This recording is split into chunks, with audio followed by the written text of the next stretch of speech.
প্রাণী থেকে মানুষের মধ্যে সংক্রমিত হওয়া করোনা ভাইরাস সমূহের সর্বশেষ ধরনটির নাম কোভিড-19 বা নোভেল করোনা ভাইরাস। চীনের উহান প্রদেশ থেকে মহামারী আকারে বিশ্বের বিভিন্ন দেশে ছড়িয়ে পড়া নোভেল করোনা ভাইরাসকে সম্প্রতি বৈশ্বিক মহামারী বলে ঘোষণা দিয়েছে বিশ্ব স্বাস্থ্য সংস্থা। আত্মসচেতনতাই বর্তমানে নোভেল করোনা ভাইরাস প্রতিরোধের সর্বোত্তম উপায়।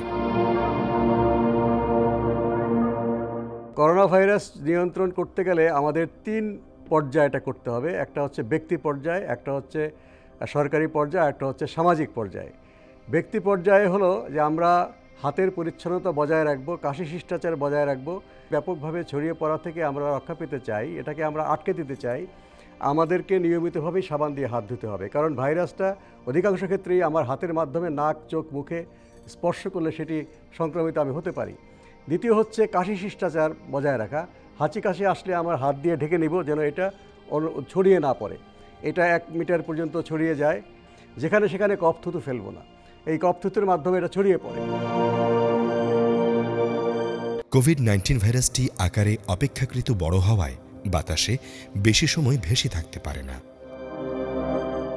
এটি বাতাসের মাধ্যমে ছড়িয়ে পড়তে সক্ষম নয়। প্রত্যক্ষ ও পরোক্ষ সংস্পর্শের মাধ্যমে ভাইরাসটি এক ব্যক্তি থেকে অপর ব্যক্তির মধ্যে ছড়িয়ে পড়ে।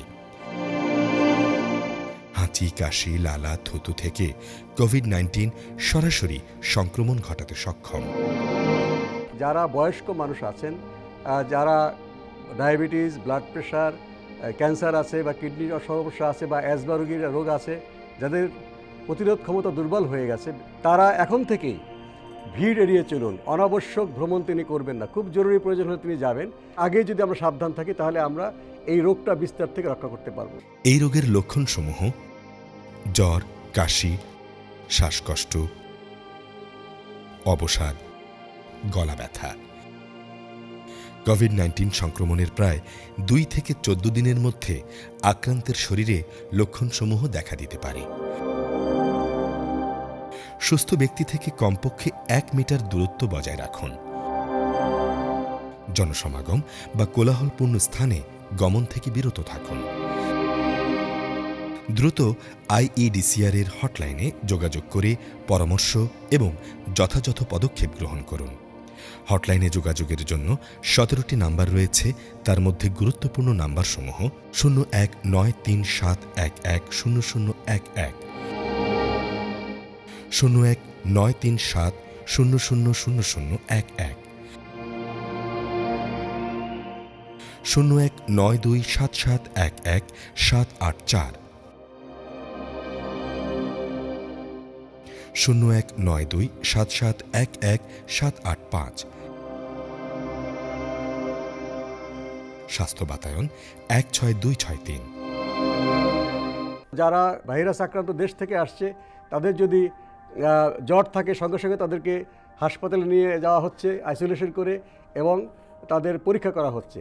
আর যারা জ্বর নেই এখন কিন্তু আক্রান্ত দেশ থেকে আসছেন তাদেরকে আমরা বলছি যে আপনারা কোয়ারেন্টাইন থাকতে হবে।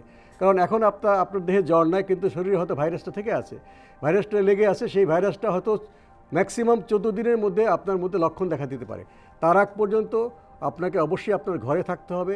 যদি আপনি ঘরে কোয়ারেন্টাইন করতে অসুবিধা হয় আপনারা স্থানীয় স্বাস্থ্য কর্তৃপক্ষকে জানাবেন। তারা আপনাকে কোনো একটা ভবনে সরকারের পক্ষ থেকে ঠিক করা, প্রত্যেকটা এলাকায় সে ঠিক করা হচ্ছে, সেখানে আপনারা থাকবেন।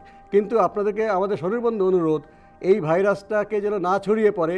আপনি ব্যক্তিগত নাগরিক দায়িত্ব, জাতির প্রতি দায়িত্ব, আপনার প্রিয়জন, পরিবারের উপর দায়িত্ব। সবচেয়ে আগে আক্রান্ত হবে আপনার পরিবার। কাজে আপনি অবশ্যই স্বেচ্ছা কোয়ারেন্টাইনে থাকবেন অথবা অসুবিধা হলে ফ্যাসিলিটিস কোয়ারেন্টাইনে থাকবেন। এইভাবে আমরা করি, এটা হচ্ছে সামাজিক দায়িত্ব। বারে বারে দুহাত সাবান পানি দিয়ে কমপক্ষে 20 সেকেন্ড যাবৎ সঠিক পদ্ধতিতে পরিষ্কার করুন। যেখানে সেখানে কফ ও থুতু ফেলবেন না। হাঁচি কাশির সময় টিস্যু কাপড় বা বাহুর ভাঁজে নাক মুখ ঢেকে ফেলুন। অপরিষ্কার হাতে চোখ, নাক, মুখ স্পর্শ থেকে বিরত থাকুন। ব্যবহার্য টিস্যু ঢাকনাযুক্ত ময়লার পাত্রে ফেলুন অথবা পুড়িয়ে ফেলুন।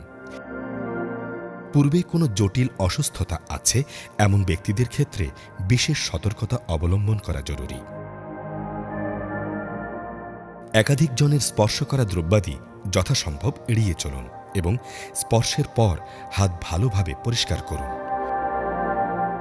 জনসমাবেশ বা কোলাহলপূর্ণ স্থানসমূহ এড়িয়ে চলুন। সম্ভাষণের ক্ষেত্রে স্পর্শগত অভিনন্দন জানানো থেকে বিরত থাকুন।